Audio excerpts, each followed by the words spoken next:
হুর সেই মহিলাদেরকে বলা হয় যাদের চোখের তারা খুব কালো এবং বাকি অংশ খুব সাদা। এদের চোখের অন্য এক সৌন্দর্য বর্ণনায় বলা হয় ইন, তার মানে ডাগর ডাগর চোখ বিশিষ্ট মহিলা। তারা লজ্জানম্র, আয়তলোচনা, তন্মী, সুরক্ষিত ডিম্বের মতো উজ্জ্বল গৌরবর্ণ। মহান আল্লাহ বলেন, যেন তারা গৌরবর্ণ সুরক্ষিত ডিম, আর তাদের জন্য থাকবে আয়তলোচনা হুর, সুরক্ষিত মুক্তা সদৃশ্য।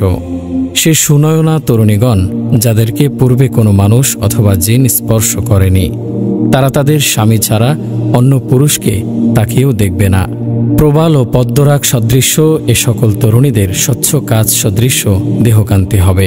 মহান আল্লাহ বলেন, সেসবের মাঝে রয়েছে বহু আনতনয়না যাদেরকে তাদের পূর্বে কোনো মানুষ অথবা জিন স্পর্শ করেনি।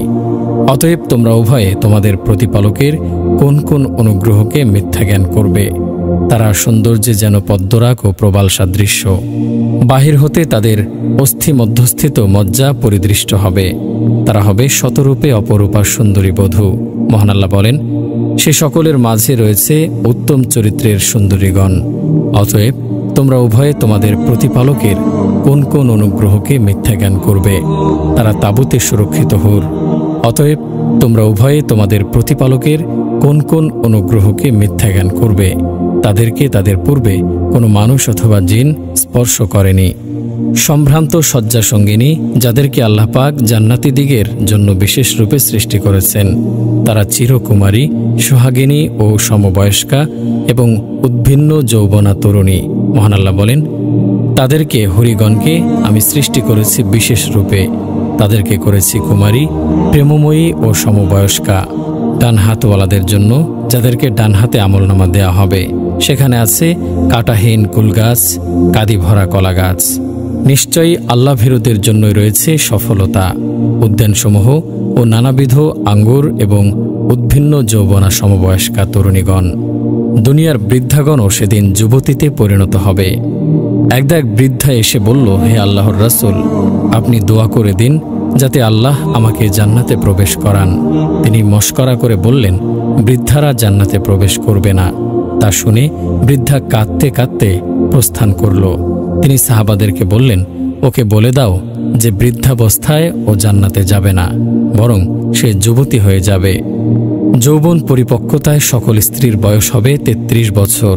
সকলের দেহ হবে ষোড়শীর মতো, যাদের বুকের উঁচু উঁচু সুডল স্তনযুগল নানামুখী হয়ে ঢলে যাবে না।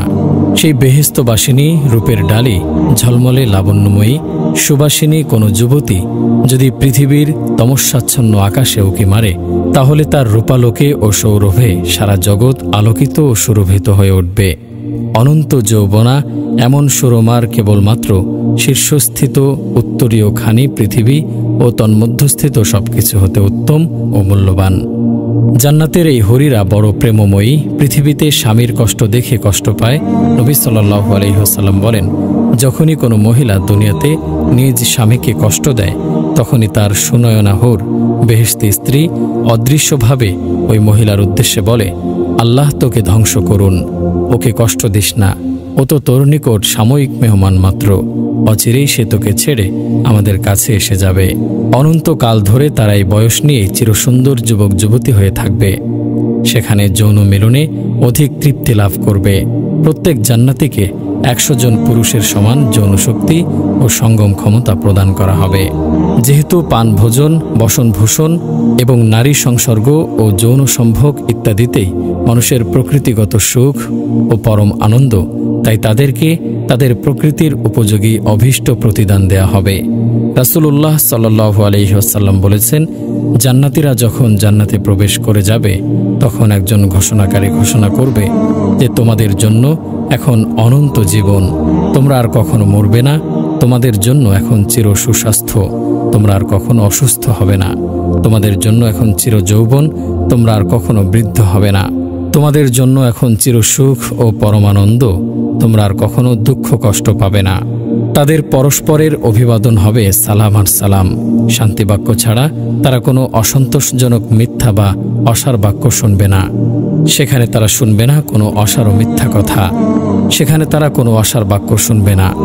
তারা শুনবে না কোনো অসার অথবা পাপ বাক্য। সালাম সালাম শান্তিবাণী ব্যতীত। সেখানে তারা শান্তি ছাড়া কোনো অসার বাক্য শুনবে না এবং সেথায় সকাল সন্ধ্যায় তাদের জন্য থাকবে জীবনোপকরণ। তারা বলবে, সমস্ত প্রশংসা আল্লাহর, যিনি আমাদের দুঃখ দুর্দশা দূরীভূত করেছেন। নিশ্চয়ই আমাদের প্রতিপালক বড় ক্ষমাশীল, গুণগ্রাহী, যিনি নিজ অনুগ্রহে আমাদেরকে স্থায়ী আবাস দান করেছেন, যেখানে আমাদেরকে কোনো প্রকার ক্লেশ স্পর্শ করে না এবং স্পর্শ করে না কোনো প্রকার ক্লান্তি। সেখানে তাদের বাক্য হবে, সুবহানাকাল্লাহুম্মা, হে আল্লাহ তুমি মহাপবিত্র, এবং পরস্পরের অভিবাদন হবে সালাম। আর তাদের শেষ বাক্য হবে আলহামদুলিল্লাহি রাব্বিল আলামিন। সমস্ত প্রশংসা সারা জাহানের প্রতিপালক আল্লাহর জন্য।